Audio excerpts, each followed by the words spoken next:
The place is Lincoln, New Mexico, on New Year's Eve, 1878.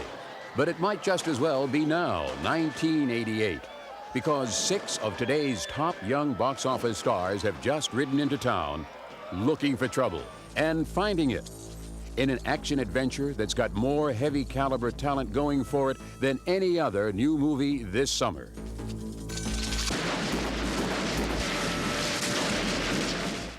Emilio Estevez is Billy the Kid in Young Guns, a movie that combines the considerable talents of Hollywood's hottest half dozen, brought together for the first time in the same exciting cast, living out the same explosive story on the same action-filled screen. Young Guns stars Kiefer Sutherland, Lou Diamond Phillips, Charlie Sheen, Casey Siemaszko, and Dermot Mulroney. A new breed of leading men, playing roles far different from any they've ever played before. Members of a gang caught in the crossfire of good versus evil, fighting to survive inside a circle of friends, outside the boundaries of law.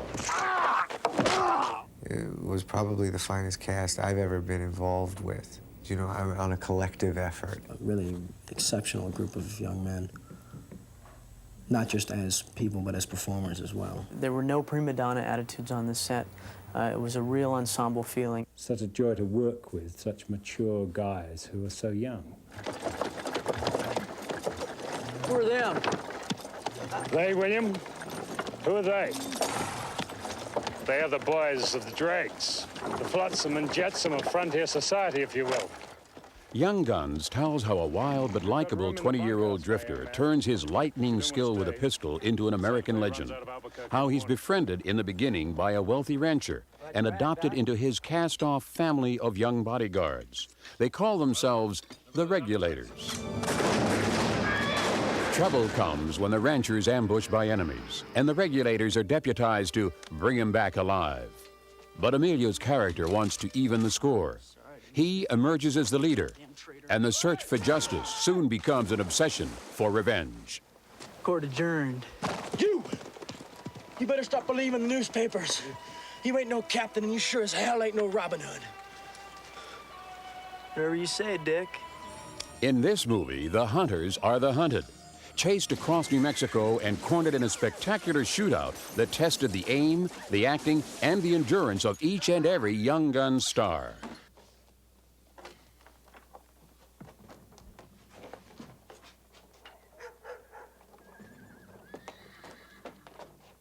They sent in the troops. Billy, we're good, but this is getting ridiculous. I like these odds. Action! To capture the non-stop action demanded by the Young Guns script, director Chris Kane enlisted Australian cinematographer Dean Semler, the man behind the camera for the current Tom Cruise hit movie, Cocktail. Cut! Equally important to the action in front of the camera were the 6 stars themselves.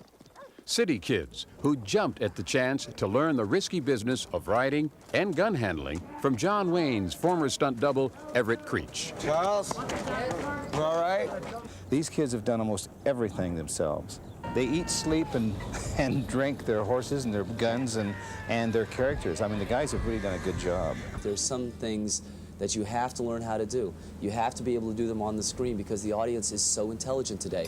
They are so well-versed with movie magic. Well, we rode for 6 weeks, 5 hours a day, 6 days a week, and every day on the show. I think I've done my last riding in this lifetime. I've never in my life picked up a gun until I played this role. Emilio and I had contests on the draw and what we could do with our guns all the time.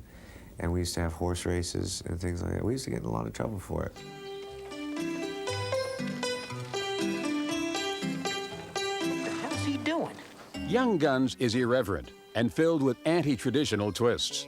A unique mix of action and dark humor, well suited to Emilio Estevez and his unpredictable, fun-loving personality off-screen. Top of the morning to you, girls. You have to always be aware of how the audiences are going to perceive the character. And I thought that it was very important that you're going to be watching him for 2 hours, that he better be likable. And it's very difficult. It is a fine line when you're blowing people away, to be likable. So what I tried to do as much as possible was include the audience in his joy of getting rid of these people. Henry Hill? Yeah.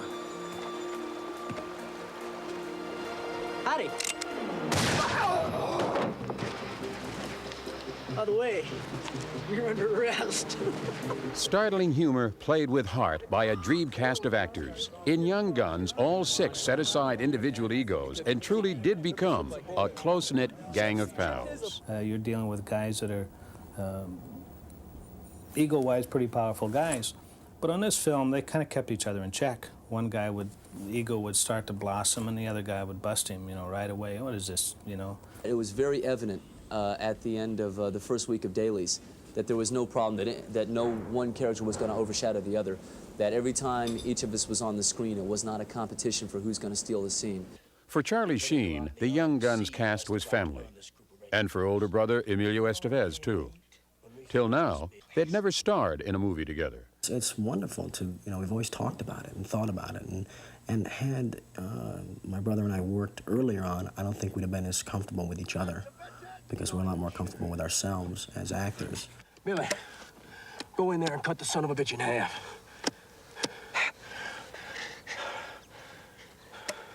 I'm daring you, Billy. We didn't do what we call celebrity casting on this picture. It looks like it a little bit because a lot of these guys have turned into very big names. Some of them bigger names since we put them in the picture. We really went after the best young actors. Billy, what the hell are we gonna do now? We gotta show these guys that finally met their match. What? Hey, Pepin! I'm hearing you, Bonnie. I see you got Charlie Crawford down there with you. Yeah, we got a whole lot of... Oh, my God! Damn! Hey, Pepin! Charlie Crawford ain't with you anymore.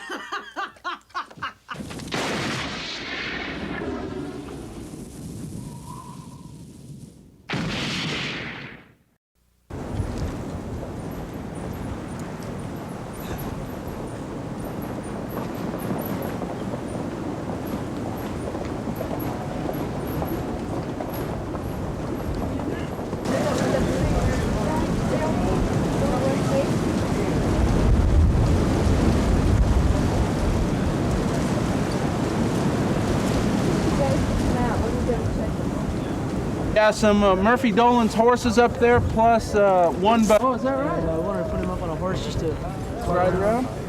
Alrighty. Is there one down there you can get on? I'll tell you what, I got a perfect horse.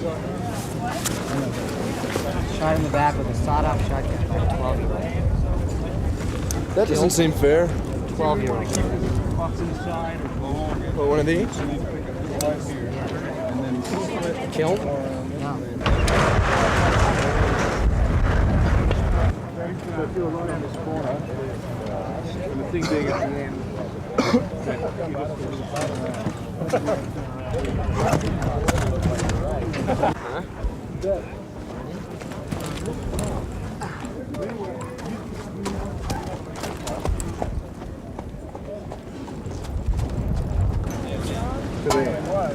Terrific.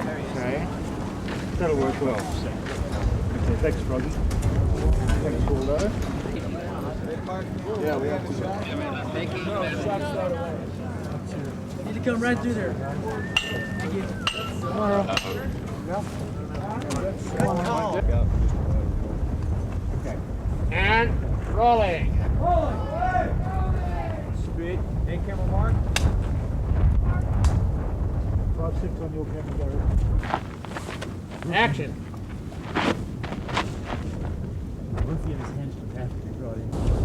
You're the justice of the peace, Wilson. You have the power to serve warrants through special constables. Yes, but what special constables? No one's fool enough to...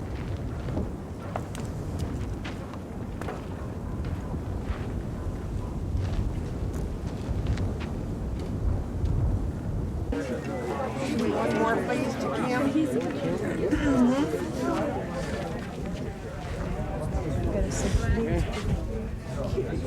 Special show.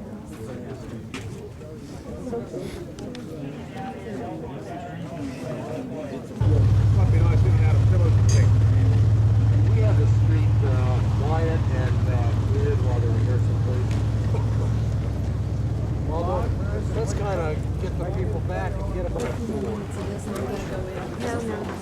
Okay.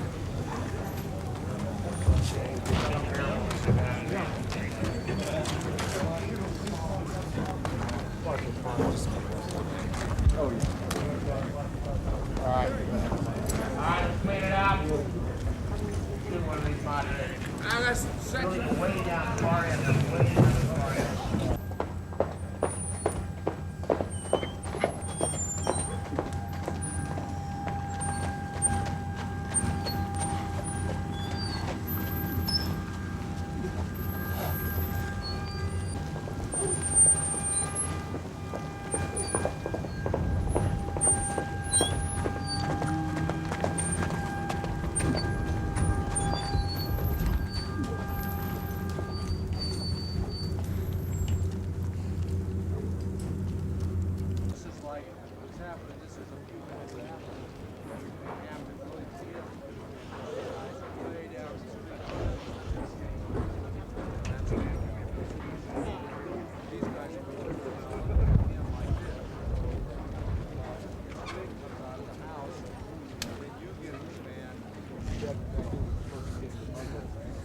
Man's got a camera. Hey, let's go. What that guy doing down there?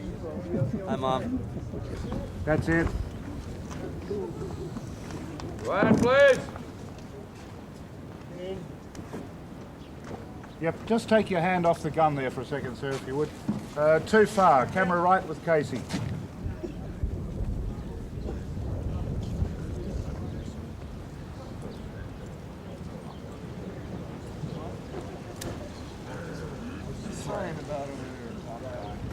Well, there's where we are right now. It's a camera looking at the Gatling gun for 136 Peter, which is the next slate number that we're up to.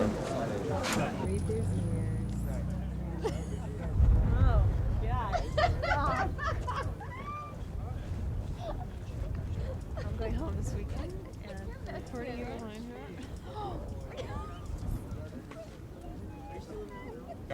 Would you like to look at my camera? It's all right. It'll be all right. If you'd like to look, if you'd like to look, it's all right. How are you? You happy with that plan? Oh yeah, I think so. You see some house over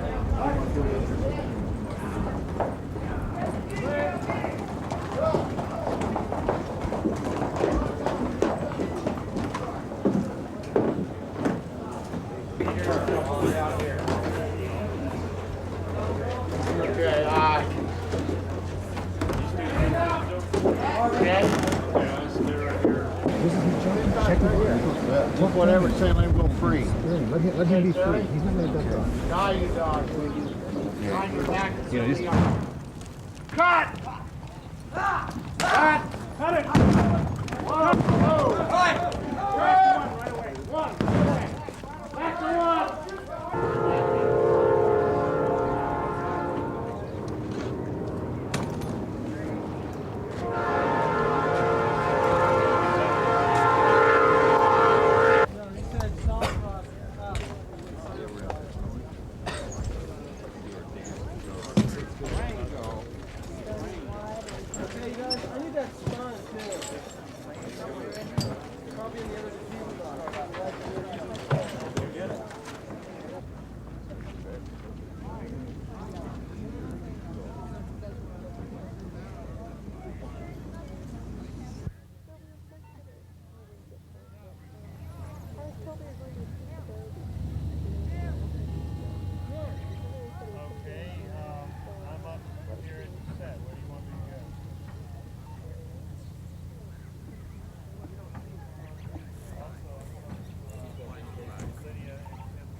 What he asked. Yeah.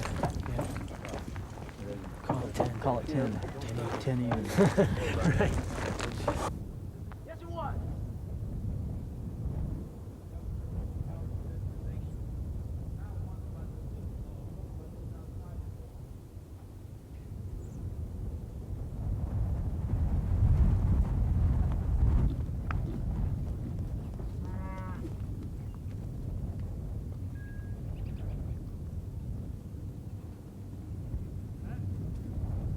Right.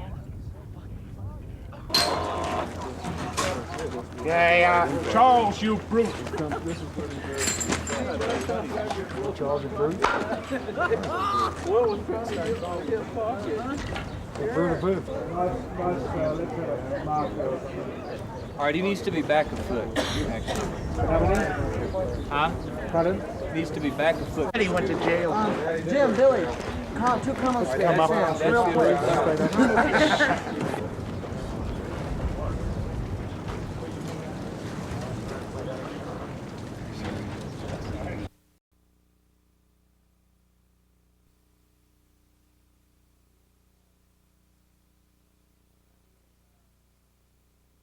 I really had an image of Billy that was of this young punk who lived hard and rode hard and shot people in the back and stole money and was unkind to people. And when in fact, it's quite the contrary. In doing the research that the screenwriter John Fusco supplied, John had really weeded through most of the garbage, the fabrications that that existed, the Pat Garrettisms, and what we came up with was, I think, a very accurate portrayal of Billy. He was loyal. He had a wonderful sense of humor. He cared about people, and he in fact never took a drink in his life. So he was, there was definitely a screw loose with Billy. He was an abused child. He was beaten terribly by his stepfather, and was basically on the run at a very young age, was basically living in the streets. So you can sort of understand how he became, the way that, he became.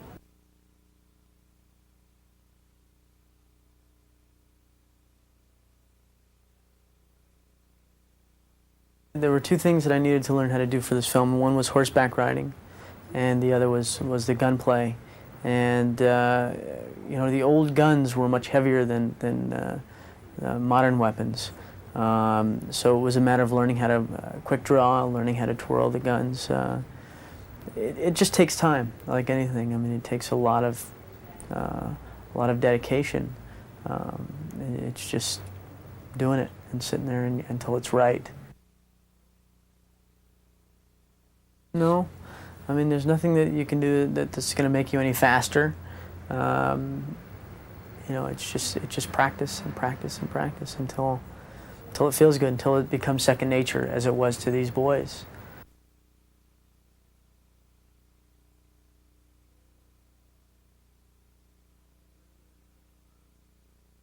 The regulators are mostly young men who are living on the streets, who are uneducated, basically orphans, who are taken under the wing of John Tunstall, who was a guy who was looked upon in this town that was run by the Irish mob as a nuisance. They didn't want John Tunstall in this town. They didn't want the Englishmen competing for the government beef contracts. So as a result, John Tunstall had a lot of problems trying to find people to work on his ranch. Therefore, that's where these young boys came in and really helped him out. They governed or regulated any stealing of his property and ran his ranch.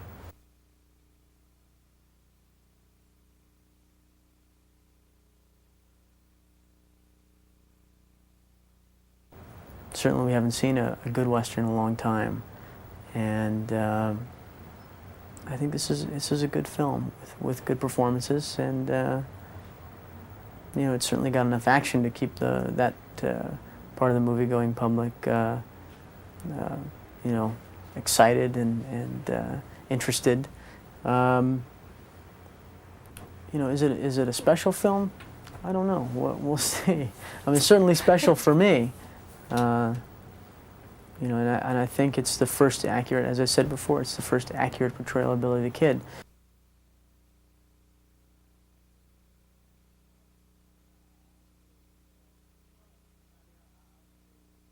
Well, I mean, I'll just tell you that, there were no prima donna attitudes on the set. It was a real ensemble feeling. Everyone was there to support everyone else. And everyone came in, did their work, and I think each of the boys in this film, I think they all do wonderful jobs.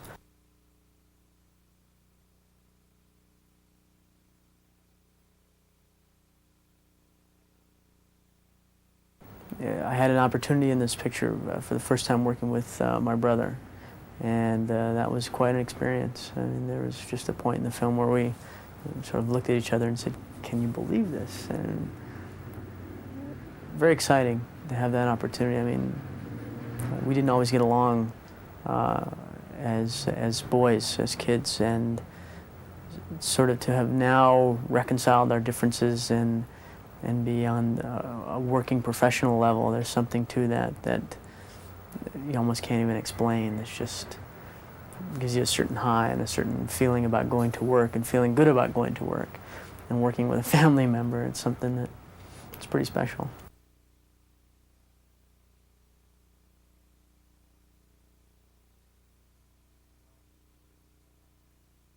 Doc is sort of, I guess, the character that binds a lot of the rest of the characters within the gang together. He is the one character that doesn't have a conflict with another character in the gang throughout the film. He's more or less friends with everybody.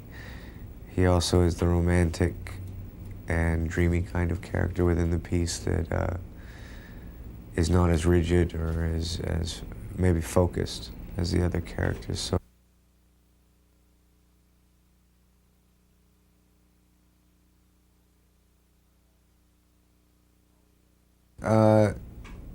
all the actors that worked on the show were phenomenal, not only as people but as actors and craftsmen. I think that it was probably the finest cast I've ever been involved with, you know, on a collective effort. I think the challenge was putting 7 people in every scene and having everybody stay an individual and having everybody be equal to balance each other out. And I think it was a real giving process on behalf of 7 actors and a director, trying to squeeze that many people in and make it work.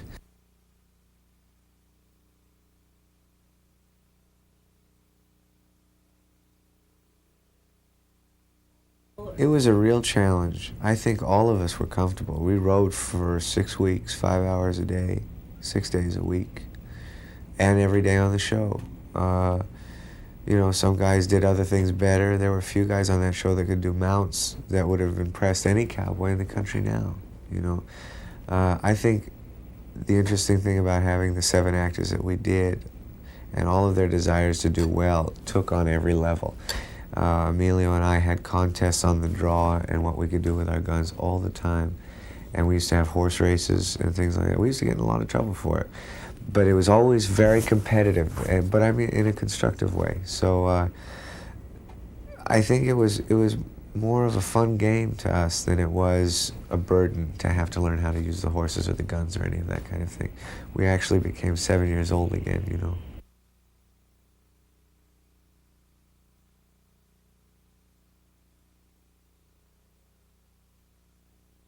And I think the desires in this film go back to morally a very early America, which is, I think, people still hold very dear to them here.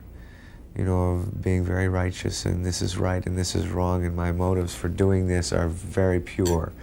And I think that that's what this film is about. And it's about desire and it's about wanting to be right, fulfilling your goals, your ideas, your concepts, and having faith in yourself. And that's what all these 7 guys are trying to do after they lose their mentor.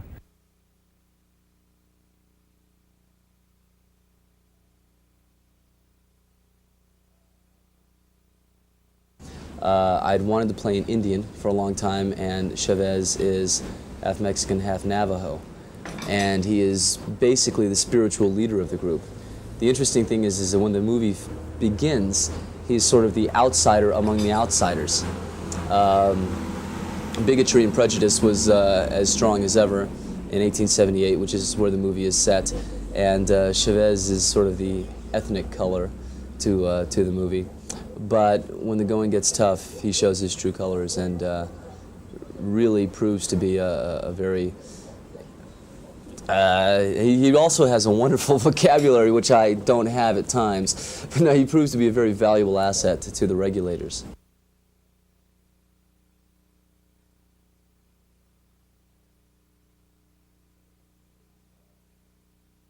This is a very physical show all the way around, not just in being able to ride the horses, but for instance, Emilio, Kiefer, Charlie, all these guys are incredibly adept with their guns.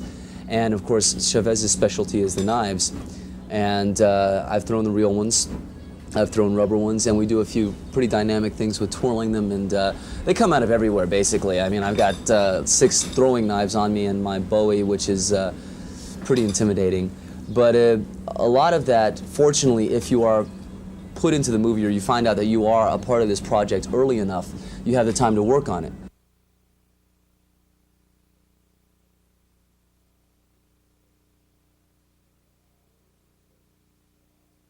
When they're looking at a character on the screen, especially a character as large as, larger than life than our characters are, or the fact that they seem almost superhuman at times, they have to believe what they're seeing, and therefore they have to see it. They have to see us shooting, they have to see us twirling the guns, they have to see us mounting the horses, and riding out at full gallop, whether we're on front ways or backwards or hanging underneath. They have to see us do that. And the more they see us, the actors, do that, the more they will buy into these characters and believe that they can do the things that they can do.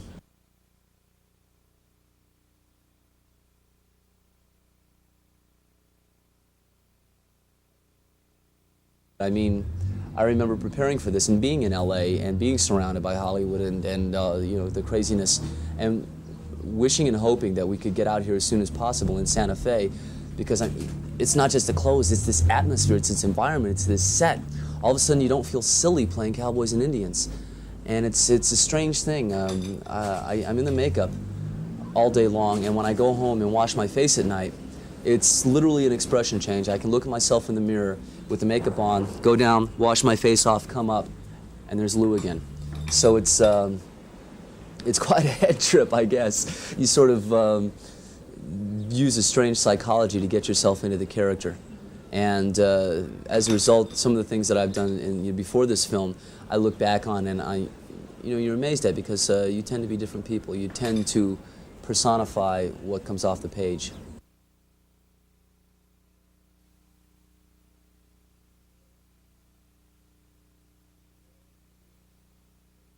Chavez is a legendary figure, as is Billy the Kid.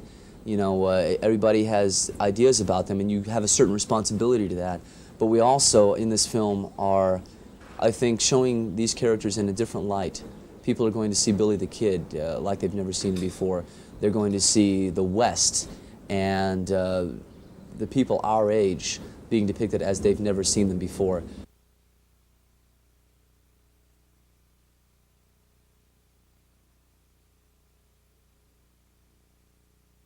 Dick Brewer is the leader, the foreman of this group of regulators.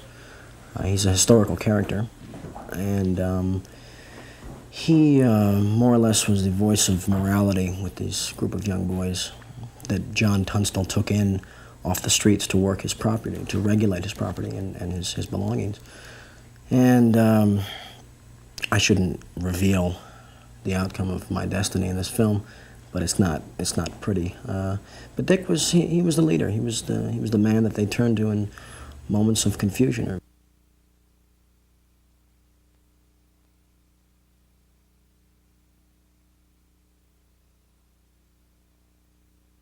And I think I'm very fortunate in that I'm involved with a Western of this nature, of this caliber, there's so much quality involved in this piece, and especially with this character.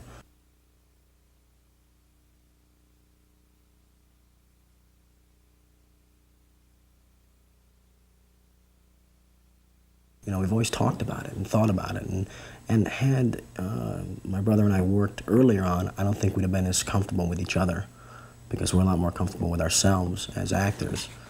So to work together, there's no, there's a history there, but there's no bad history there, It's just about being buddies, and essentially very bizarre playing such intense rivals on film, and then going off and having lunch together, because we do lunch, you know.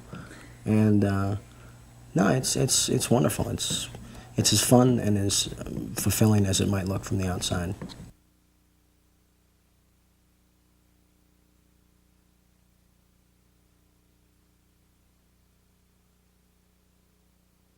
Is that stuff you knew how to Piece do? of cake. Grew up on it.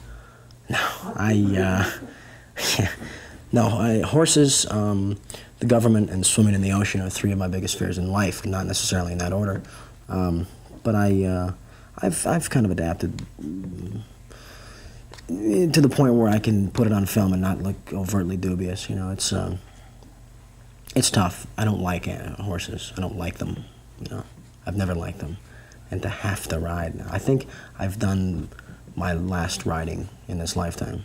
I feel that strongly about it.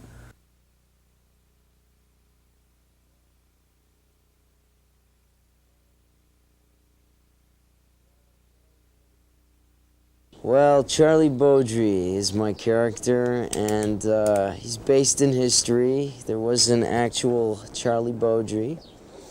And he was a little older than what I'm playing. He was about 35, but there are a lot of parallels to the real life story. He did marry Manuela, which there's a scene in here that he did marry a young Mexican gal named Manuela.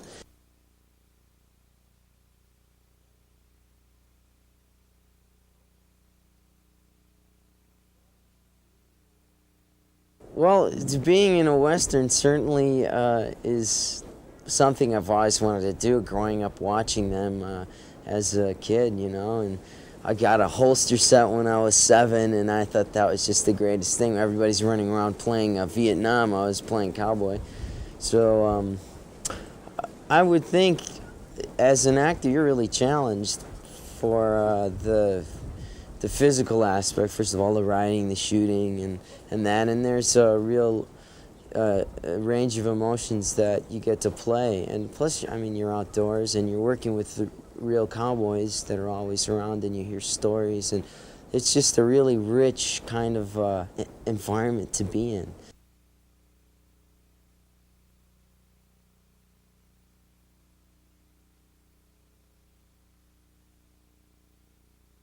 For example, I work with Terry Quinn, who's playing Alex McSween. In this story, I went over to his place, and before I even started, just to hang around with the horses, work in the stables and whatnot. And he said the most important thing is get your horse and work with it, and just be with it all the time. So as soon as I got the horse in California, I just, you know, we got to do the whole thing. Here we have the wranglers getting it ready because we don't have that much time to get the horses ready, but I try to spend as much time with my horse. I call him Mr. Wizard, and he's probably done more movies than I have, actually, so it's good to be on a horse that's done a few movies too, so that's good. But it's important to spend as much time with them and be comfortable, because I think people will know.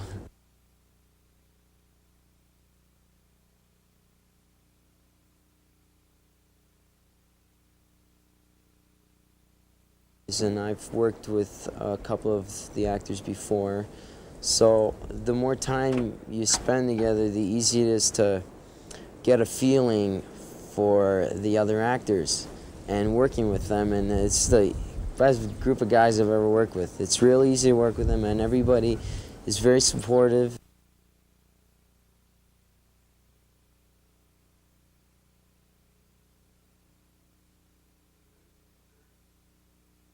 Dirty Steve's dirty.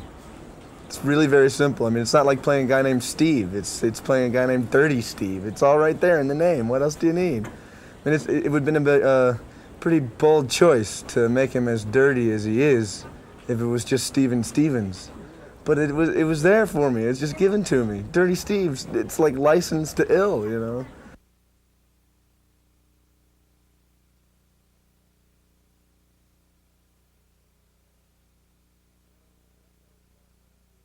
Well, when I got the part, I stopped using deodorant. That was my first step. And I don't do a lot of showering.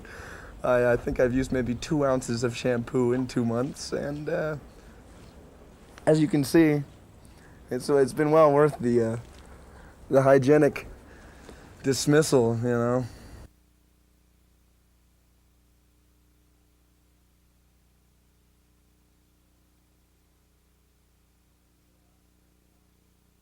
Well, there's a lot in our popular culture about Billy the Kid, and there's this great legend that surrounds him as a character in our popular consciousness, you know. And so you have all these preconceptions about this nasty little guy, and it turns out that he was actually a politically motivated killer. He was a killer, but he had strong political motivations behind it, and so a lot of his killing was actually justified. And I think the film portrays that strongly and gives, even though he's a bad guy and he's an outlaw, he's doing it for good reasons sometimes. The problem with Billy the Kid is he got a little carried away with the whole idea of death and blood, and his trigger finger was just uncontrollable.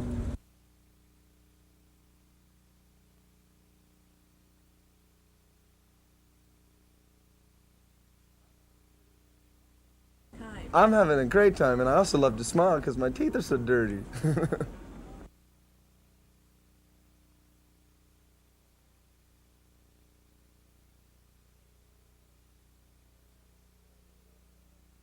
And then once we got here, we got the guns and all that, because I've never in my life picked up a gun until I played this role. And not that I'm terribly fond of it, but it's easy to enjoy it in your character. But guns otherwise I can certainly do without. But you got to get used to them and make it look like it's a natural part of your life, because 100 years ago it was.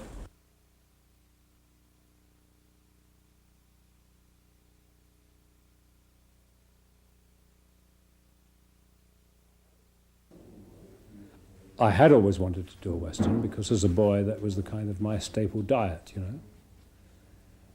And then in '67 I got to make a film called Blue. And that was sort of the realization of a dream, you know, to play a cowboy in a Western. But although I did love it, I didn't actually think I'd be doing another one. The one I did wasn't very successful, and it's unusual to have an English cowboy, you know. So I was just delighted when this came along, really.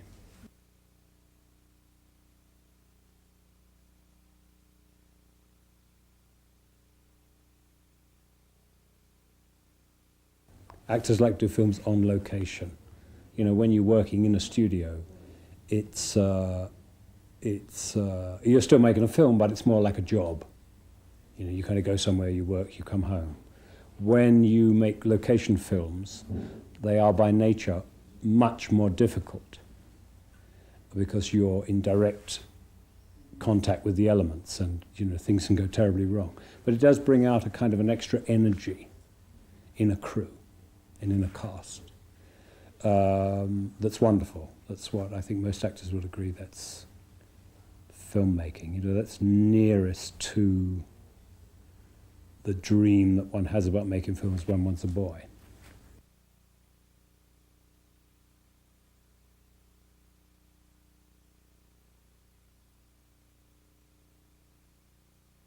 I mean, I've been making movies now for 30 years. You started when you were 1? Yeah, exactly, 2. And there's a kind of a special energy about a film, you know, and there's a very special energy between action and cut. And a lot of that is inspiration, or some of that is inspiration, but a lot of it is craft. And, you know, that's what I know about, because I've made that my business to know. Because when the inspiration isn't there, then it's good to have something to fall back on.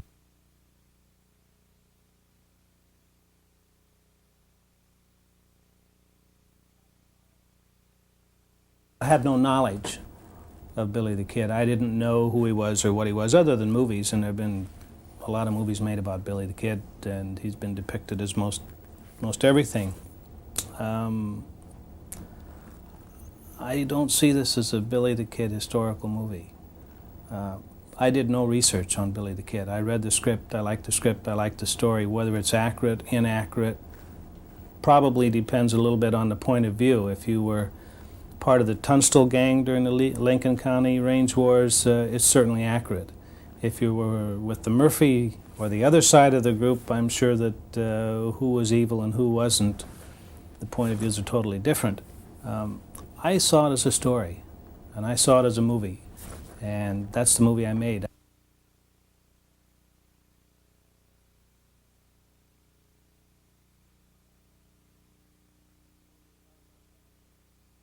Oh, we were talking about timing and luck and lead time and all that. I think from the time we decided or committed to a go and a start on a picture, we only had about 8 weeks. And the chances of having this group of people available and ready with that short a notice is luck. But they were, and we were lucky, and so we ended up with them.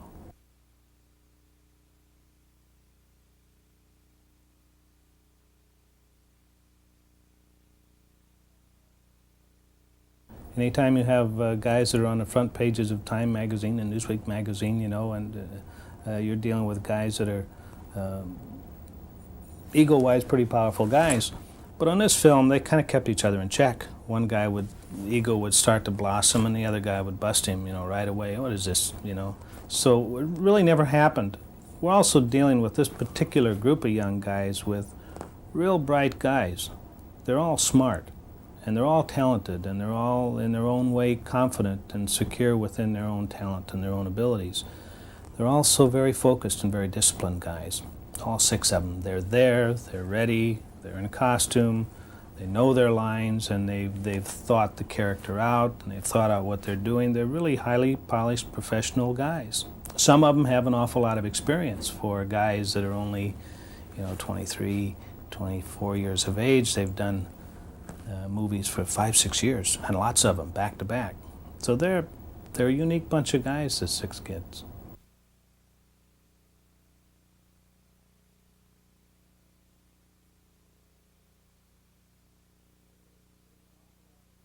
Well, there was an awful lot of work for these kids to do before they were ready to make the movie. Most of them, if they'd ridden a horse before, it was, you know, around in a circle in some arena someplace.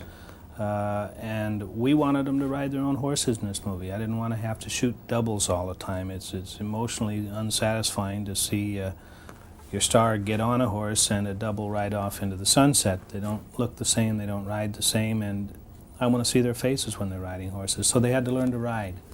And learning to ride is not just sitting on a horse, it's getting on a horse, getting off a horse, looking like you know how.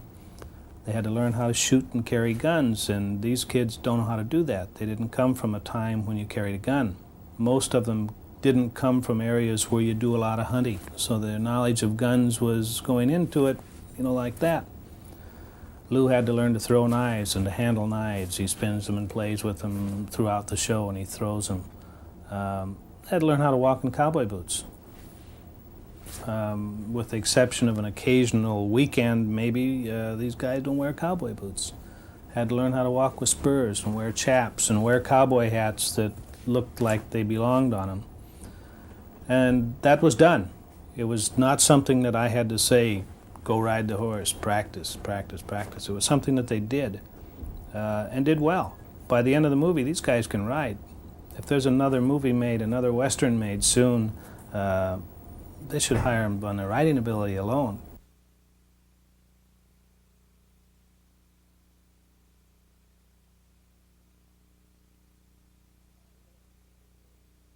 Well, I think what makes this picture work is it has a sense of humor. When I say that they haven't been making this kind of genre, they haven't been making Westerns for a long time. And they haven't been making them, A, because they're very expensive to make, and B, because the last 2 or 3 that they made were very expensive pictures and didn't make an awful lot of money. The difference between this picture and Westerns is I don't look at this as a Western picture. It was shot, it's set during the Western era, but it's a very contemporary story. They could easily be a bunch of guys on motorcycles today.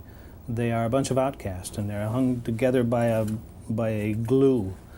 And this glue in the form of a man is assassinated by the other side, by the other gang. If this were colors, it would be the other gang.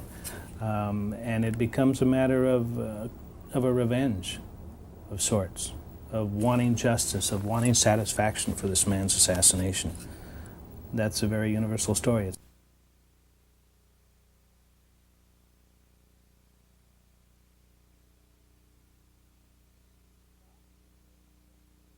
The problem in shooting a Western today is no place to shoot them. If you go to the old backlot sets, they don't exist on the studios anymore.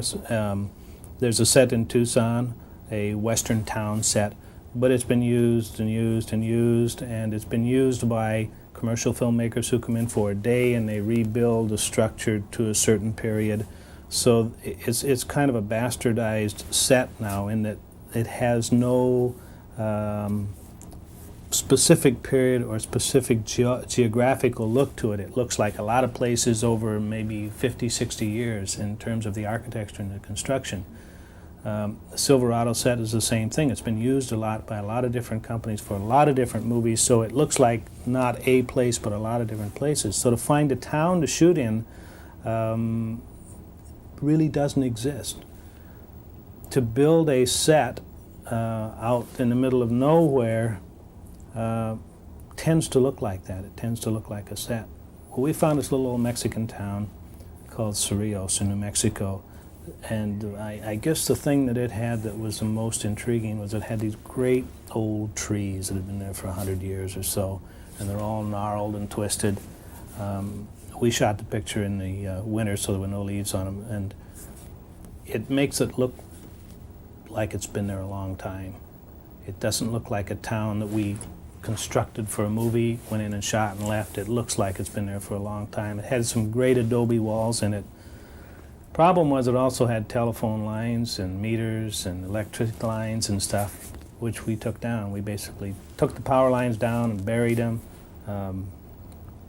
built a set or reconstructed a set within what had the germ of a Western-looking town to begin with. The other problem is when you get out in the wide open spaces, there aren't any.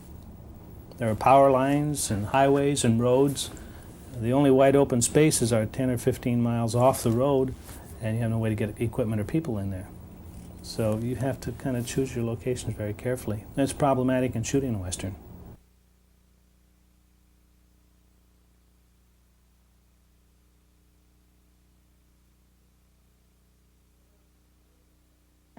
Well, when I was 9 or 10, I first saw the only existing photograph of Billy the Kid, the only verified photo. There's a couple of others, but this is the one they see as the real McCoy, taken at Fort Sumner in 1881.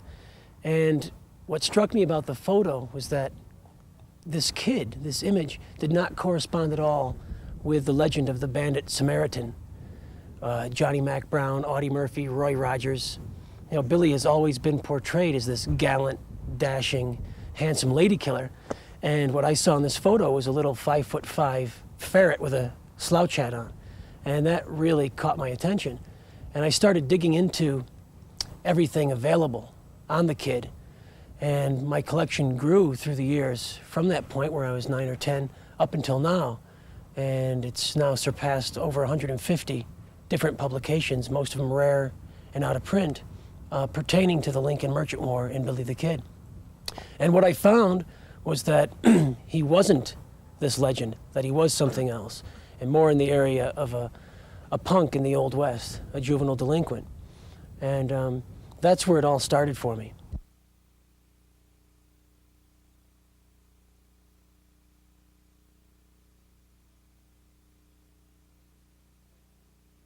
I did see Charlie Sheen in the role of Dick Brewer because of his classic good looks and a real inner strength, and he was a real leader.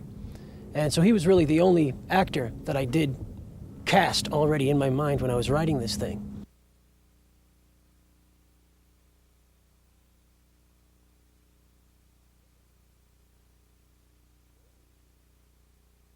Billy is interesting because at first I didn't see Emilio Estevez in that role, and it really hit me how perfect he is for this role when we were driving down to Lincoln. And I took him down to Billy's old stomping grounds and parked my car, and he walked around and crawled into the Tunstall store and through the McSween site, walked the escape route, and I really saw him becoming Billy. I saw him absorbing this stuff. And he's got that real wild sense of humor. And he's a natural prankster like Billy was. There's a lot of Billy in Emilio. And that was exciting to see come alive. And right now, if I had the choice of anybody in the world, it would be Emilio. And I think he is going to do the definitive portrayal of Billy the Kid.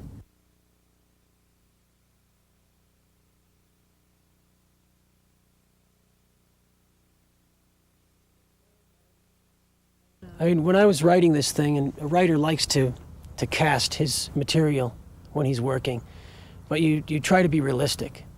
And each one of these guys has just gone beyond my expectations or dreams for a cast. It is the perfect dream cast. And every one of these guys is just a real solid performer with a lot of heart. And that's the most important thing. They've really brought heart into this story.